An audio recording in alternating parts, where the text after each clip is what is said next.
চেয়েছিলাম, রোজাও 3টা স্টেপে পরিবর্তন হলো। প্রথমে রোজা ছিল প্রত্যেক মাসে 3টা, রমজানের এই রোজা আসার আগে রোজা ছিল প্রত্যেক মাসে 3টা, আর আশুরার রোজা এই ছিল হচ্ছে আমাদের রোজা। যখন রমজানের রোজা ফরজ হলো, আল্লাহ রাব্বুল আলামিন ওই রোজা বাদ করে দিলেন, ওটা সুন্নাতের খাতায় ধরে চলে গেল। দ্বিতীয় স্টেপে হলো যে রোজা যদি কেউ না রাখতো, সে একজন মিসকিনকে একদিন পূর্ণ খাবার দিত, যেটাকে আমরা রোজার ফিদিয়া বলি। এই পূর্ণ খাবার যখন রোজার দিয়ে দিত, সে রোজা না রাখলেও চলতো। ধরেন আপনি বড় লোক আছেন, রোজা রাখতে আপনার ভাল লাগছে না, আপনি একজন মিসকিনকে একদিনের খাবার দিয়ে দিলেন, আপনার রোজা রাখার সমপরিমাণ সব হইল। এই দ্বিতীয় স্টেপে এটা ছিল।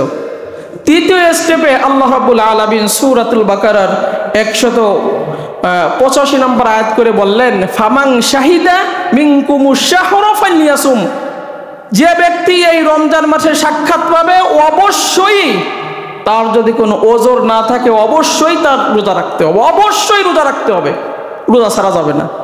রমজান মাসের প্রাপ্তবয়স্ক যে ব্যক্তি রোজার সাক্ষাৎ পাবে, অবশ্যই তার রোজা রাখতে হবে, কোনো ছাড় নেই। ফামান শাহিদা মিনকুমুশ শাহরা ফালইয়াসুম, যে সাক্ষাৎ পাবে তার রোজা রাখতেই হবে, কোনো বাহানা চলবে না। এখানে বাহানা কারা করবে? কোরআনে সেইটা বলে দিছে। যদি অসুস্থ হন, মুসাফির হন, যদি গর্ভবতী মহিলা হয়, বাচ্চাকে দুধ পেতে কষ্ট হয়, যদি হায়েস নিফাস হয়, তাদের জন্য ভিন্ন কথা ছাড় দিছে। কিন্তু আমরা তো এমনি এমনি বাহানা করি, খবরদার, হবে না। এই পদ্ধতিতে আল্লাহ রাব্বুল আলামিন দ্বিতীয় স্টেপে দিলেন যে মিসকিনকে আপনি খাদ্য দিয়ে আপনি রোজা রাখবেন না, এই পদ্ধতি এখন আর নাই। কথা কি বুঝছেন? রোজা তৃতীয় স্টেপে পরিবর্তন হলো। কি করলেন? ঈশার নামাজ পড়ে আগে রোজা শুরু হইতো, ঈশার যখন নামাজ পড়ে মানুষ ঘুম যেত, তখন থেকে তাদের রোজা শুরু হয়ে যেত। আমাদের নবী পর্যন্ত এরকম পদ্ধতি ছিল। তখন স্ত্রীর সাথে মিলামেশা করা, খাবার দাবার সব হারাম হয়ে যেত, মানে আর কিছু করতে পারবে না, করলে এটা আমাদের জন্য কষ্ট হয়ে যেত। একজন আনসারী সাহাবী ভুল করে কি করলেন, রাতে ঘুমালেন না খেয়ে, সারাদিন ক্লান্ত শরীর নিয়ে না খেয়ে ঘুমালেন, সে দুপুরবেলা অজ্ঞান হয়ে গেল। নবীজি বলেন, কি ব্যাপার, অজ্ঞান হয়ে গেল কে?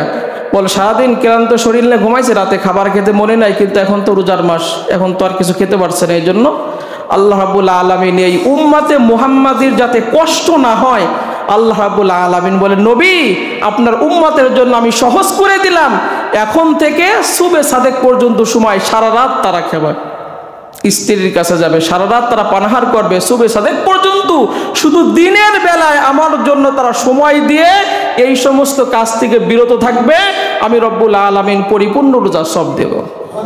সুবহানাল্লাহ, সুবহানাল্লাহ। এই জন্য সম্মানিত ভাইরা আমার, আল্লাহ রাব্বুল আলামিন এই রোজা এবং নামাজ 3টা ধাপে আমাদের জন্য পরিবর্তন করে দিয়েছেন। আল্লাহ তাআলা বলেন, ইরিদুল্লাহু বিকুমুল ইসরা ওয়ালা ইরিদু বিকুমুল উসর ওয়ালিতুকমিলুল ইদ্দাতা ওয়ালিতুকাব্বিরুল্লাহ আলা মা হাদাকুম ওয়া লাআল্লাকুম তাশকুরুন।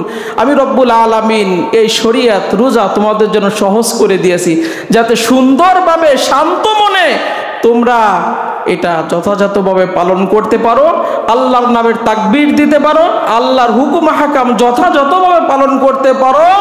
আর আল্লাহ যে সহজ করে দিয়েছেন, এই জন্য শুকরিয়া আদায় করবা কার? তা আল্লাহ তাআলা রোজা নামাজ আমাদের জন্য যে শরীয়ত সহজ করে দিয়েছেন, আমরা একটু উঁচু কণ্ঠে বলি আলহামদুলিল্লাহ। সম্মানিত ভাইরা আমার, আরো একটা